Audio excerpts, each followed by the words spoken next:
I don't really know how I got the inspiration. I was at work one day and bored. Yeah. And I realized I had made this instrument. Thinking back upon it now, I don't know. I don't recall making the instrument. I could do whatever. Sorry. And I realized that what I was playing sounded somewhat like the Perry Mason theme song, and I was real impressed. So I started playing it for people. And one of the teachers for the School of Humanities suggested that I perform in the Johnny Carson show. And Kathy then got the bright idea that the staff talent show was coming up, and that maybe she'd want to perform for it. Yeah. And I immediately said no and far, and here we are today. What do you feel is the overall artistic significance of this piece? I don't think it has any significance. It's art for performing art's sake. Well, I think it has a little bit of significance. Well, what is it? I think it's kind of like a dare to see if I have enough guts to do it. And it's a confidence builder to see if we have enough guts to really do it. An ultimate optimism and faith. I think that's what the piece asks of us, to reconcile the fact that there is no meaning, yet life is very meaningful. Could change my life. I'm not really sure. I'm open to that. You know, I'm ready for that possibility. Recently, this year, I started working with rubber bands, mainly because they were successful at work. And actually, yesterday I was walking home and the wind was blowing through my instrument, setting the rubber bands into vibration with each other. It was incredibly beautiful. I mean, I'm sort of excited, but I'm not really nervous. I really like the entertainment portion of Staff Day. Because I'm a poet and a performer, but also because it gives us a sense of what it is we do after 5 o'clock. Here's something completely different and incredible. Hi, I'm Pizzicato and this is Diacope. For those of you in the back who can't see, I made this instrument the other day out of a ruler and 4 rubber bands and a standard staple box while I was at work one day. And I found out that I can play the Perry Mason theme song on it. So I'm going to play this for you. And my partner here, my demented sister, is going to help me with a little recitation from Hamlet. Diacope, a repetition of a word with 1 or 2 words in between it. Villain, damn, smiling villain. Villain, damn, smiling villain.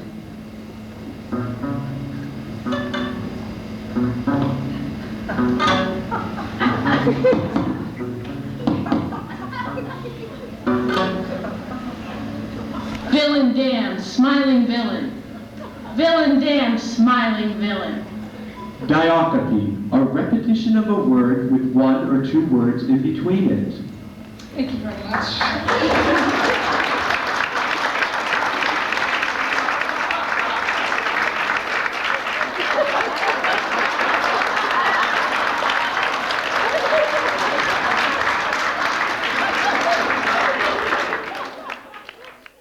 If you remember, at the beginning, what you were promised was an incredible performance. Now, most performances appear to be incredible in the prospect, but this particular performance was incredible before, during, and after. It gave a new meaning, an entirely new meaning, to Coleridge's phrase, a willing suspension of disbelief. You know, we wanted to get out there into the environment, into the stratosphere, out into the ecology and all of that. And then who knows, maybe impact people in a spiritual way. And it must have been a feat of a miracle that we should have both groups. Yeah, I guess you could say that. And I think the audience, as you can tell by the response, I think they really walked out of the performance today with something that they will cherish forever. I could tell it was an overwhelmingly cathartic experience for them, and I don't think they're going to forget it, in this lifetime anyway. I do feel that it does bring people close together and helps to bring people to a further understanding of how life takes repetitions and the fluctuations, and you have to work with them to create beautiful music or a beautiful understanding of the world. I sort of wondered if they were number 18 rubber bands and number 33 rubber bands. You see, I feel a part of the act since I work in campus stores where we supply the rulers and the rubber bands and the staple boxes that went into this act. So it's like we feel the campus stores had a proud part of the performance. Buying all these office supplies for this campus and seeing how people are using them is just, you know, a thrill. I mean, now I know that they're using them creatively. It is bound to have an effect on all of our unconsciouses. Perhaps you noticed the next day that more people twitched, more people blinked or winked, started. Maybe there was more St. Vitus dance, that kind of thing. Well, I think when any individual, no matter how mature they are, and we will quote the experts here from Melanie Klein to Freud, that when they get into a group, their ego boundaries dissolve and they regress. And they regress to a level of very, very primitive experience. Infants crawling, any group really is a group composed of babies. Good afternoon. Sorry to interrupt you. We're from we're Rose for you, just so that we can get a few of your thoughts. We're from San Francisco State. We're just after the performance of Pizzicato and Diacope, and we look into the audience. We want to find how affecting people as it did me. I mean, just think. I mean, and if we could have that more often and more spread out, we might even achieve world peace. Oh, really? So one never knows. So what we're discussing here today, folks, isn't just Pizzicato and Diacope, but we're talking world peace. Is that what you're suggesting? It could go that good, yeah. So here we're at San Francisco State University. The whole campus is now joined together. Well, actually, Diacope was Kathy's idea. When I was planning this performance initially, theoretically, of course, Kathy said that she thought I should say demon, smiling demon, and I should need a live goat across stage. And I really liked the idea, but I couldn't figure out how I could play and speak at the same time, especially since this instrument isn't very loud, and if I talked, you wouldn't be able to hear it at all. It's mainly Margaret's motivation that's gotten us all here together today. I introduced the idea. So in other words, you're more or less denying responsibility? Yes, I am. Denying full responsibility. Oh, are you? Why is this denial? Because it wasn't anything that I took seriously or in the beginning. Mm-hmm. It was just a joke. Oh, so it wasn't something I really wanted to do. And then said, Margaret, let's do it. It was, Margaret, why don't you be in the talent show? And then she dragged me. She said, oh yeah, sounds good. And then she dragged me into my part I'm having now. So as a joke, it's no longer funny. The joke backfired. I created a monster. Well, what we have here is a dichotomy. Now, in psychological terms, we have the dichotomy here between Pizzicato and Diacope, Perry Mason and Hamlet, darkness and light, hope and despair. After all, Perry Mason wins each one of his cases, which is contrasted to the bleak vision of humanity in Hamlet, the staring at the skull and the inevitability of death. While Perry Mason seems to offer redemption over those dark forces. Now, in psychological terms, what we have here is what's called a split. Okay, the split between good and evil, good and bad, black and white, which is a primitive defense used very early in childhood. When first one has the experience of the mother, the good breast, giving what one needs, almost magically being there with nurturance. And it's impossible for a young baby to associate that good breast with that bad breast that is unavailable and unwilling to be there exactly when one is hungry. So in order as a defense then, the baby splits this into two separate objects, the good breast and the bad breast, while actually in fact they are the same mother, in fact the same breast. Now, that's of course further along developmentally when that integration can occur. So what we have here, I think, is Margaret and Kathy, the Diacope and Pizzicato, each acting out split off parts of the other. Well, let me just say that the other definition of diacope also means a gash in the skull. How do you have that, that difference in meaning? Just. Oh, that's what happens when you realize a beautiful world just kind of smashed in on you. And there's this fluctuation and a misunderstanding, and then you kind of get, boom, oh, wow, See colors and stars. If the performance doesn't go well, I plan on shooting my instrument into the audience. Music, the musical instrument, for example, was pain itself. Every note spoke of suffering. Every nuance of the audience's response spoke of suffering.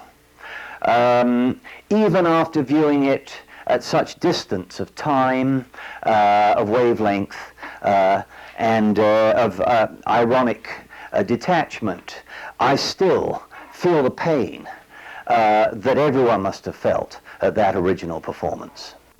The personality is a very fragile self, really. And whenever something threatens the integrity of the personality, one's defense mechanisms come up immediately and really defend one against the anxiety of having one's basic precepts challenged. And in the case of someone that's very rigidly religious, that really needs that faith to get them through the day. Like somebody like their cup of coffee in the morning. Without coffee, they're going to have an awful headache. But even worse than that, the disintegration that would be caused by having any questioning of that faith, the kind that's going to be seen in religious fanatics, are going to have severe difficulties with understanding this piece. And I believe it's that rigidity of personality that severely constricts their experience of life. They really have a very difficult time accepting the fluidity of the sort of organic, erotic energy in life.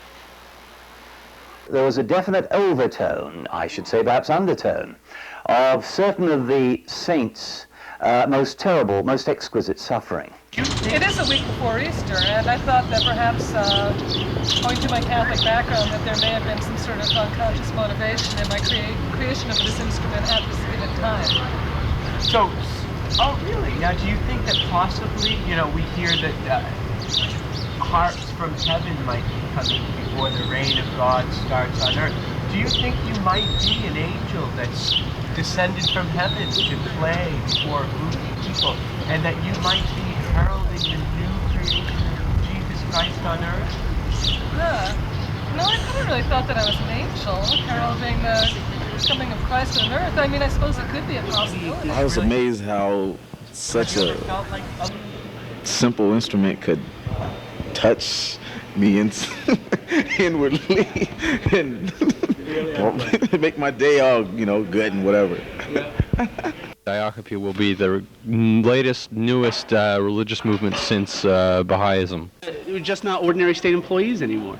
The cross is a phallic symbol with a bar over it. The bar being the superego, to protect one from the primitive power of that sexual symbol. And as to the instrument, I was reminded of nothing more than the fall of the House of Usher, where a man is diseased with the affliction that he must hear every single sound, no matter how small, how tiny, how minute. And he plays a tune of his own composition, which lacks tonality, tune, and tenderness. The audience is restrained by the superego crossing, the barring. Also, the symbolism of the rubber here. Now, in this day and age, rubber is no longer merely flexible and plastic. It also symbolizes the condom. And in this day of safe sex, the prophylactic, the protective, the break, the Separation? The separation between primitive urge and its expression. How did Pizzicato and Diacope affect you? Nothing. Nothing? I think there's a kind of cosmic irony there, which is of great consequence. I was reminded of the No theatre, especially by The Mask. And I would say, I think if I saw this performance in the theatre, I would say no. That longing for meaning in the face of nothingness. If you noticed, I'm sure that many of the viewers will have recognized that the central phrase, villain, damn smiling villain, comes originally from Hamlet. And it derives from, it is used to describe, in fact, the man whom Hamlet eventually kills. It is therefore, in a sense, a prophetic, we who are about to die or we who are about to kill, morality. I do see this as a real turning point in my personal development. Today is going to make us or break us.